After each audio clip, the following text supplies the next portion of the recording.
رات کے پیٹ میں، رات کے درمیانی حصے میں۔ تہجد اصل میں جسے کہتے ہیں وہ نہیں ہے کہ جو عام طور پر لوگ فجر سے کچھ دیر پہلے جاگ گئے اذان سے اور جلدی سے 8 نفل پڑھ لیے، یہ تہجد نہیں ہے۔ یہ تو فجر کا ضمیمہ بنا لیا، ہاں نوافل ہے، عبادت ہے، اس کے بھی جو اس کے برکات ہیں وہ ظاہر ہوں گی، جو اس کا ثواب اور اجر ہے اللہ دے گا۔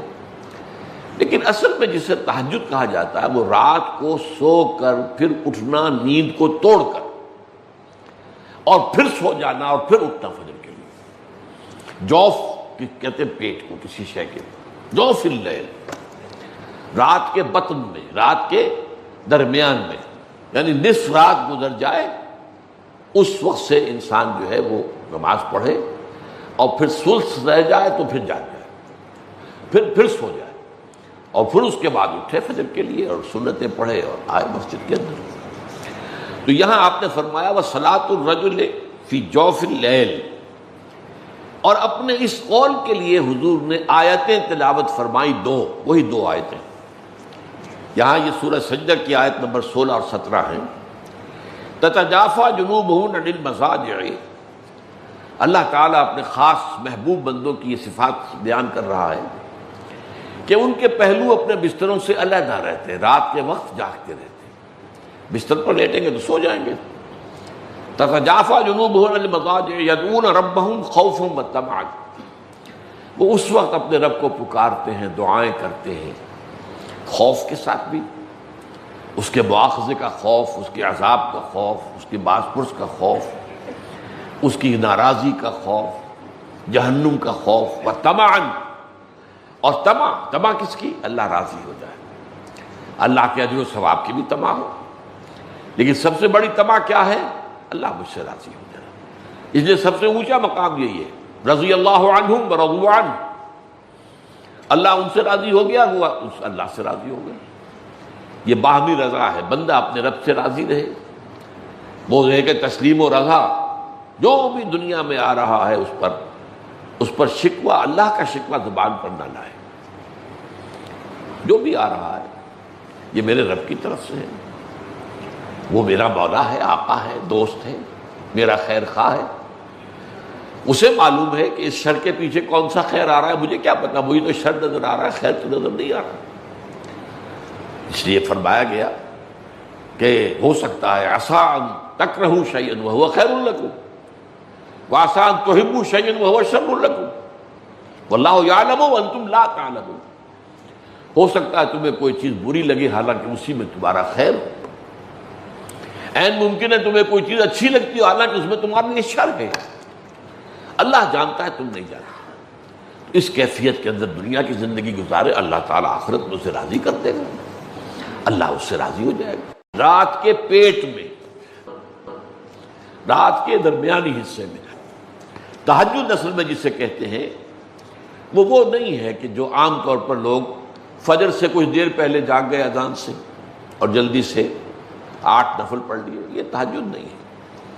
یہ تو فجر کا ضمیمہ بنا لیا، ہاں نوافل ہے، عبادت ہے، اس کے بھی جو اس کے برکات ہیں وہ ظاہر ہوں گی، جو اس کا ثواب اور اجر ہے اللہ دے گا۔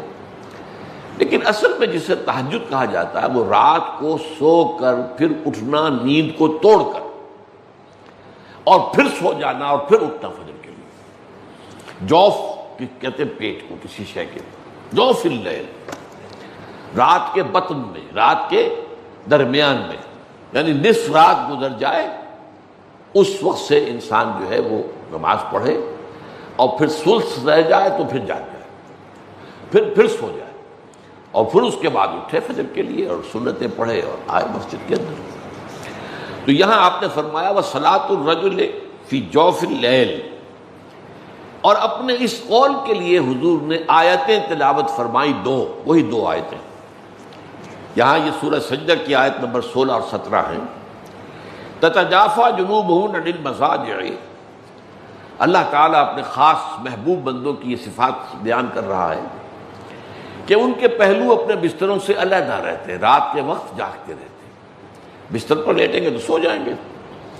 تَتَجَافَىٰ جُنُوبُهُمْ عَنِ الْمَضَاجِعِ يَدْعُونَ رَبَّهُمْ خَوْفًا وَطَمَعًا، وہ اس وقت اپنے رب کو پکارتے ہیں، دعائیں کرتے ہیں، خوف کے ساتھ بھی، اس کے مواخذے کا خوف، اس کے عذاب کا خوف، اس کی باز پرس کا خوف، اس کی ناراضی کا خوف، جہنم کا خوف، و طمعاً، اور طمع کس کی؟ اللہ راضی ہو جائے، اللہ کے اجر و ثواب کی بھی طمع ہو، لیکن سب سے بڑی طمع کیا ہے؟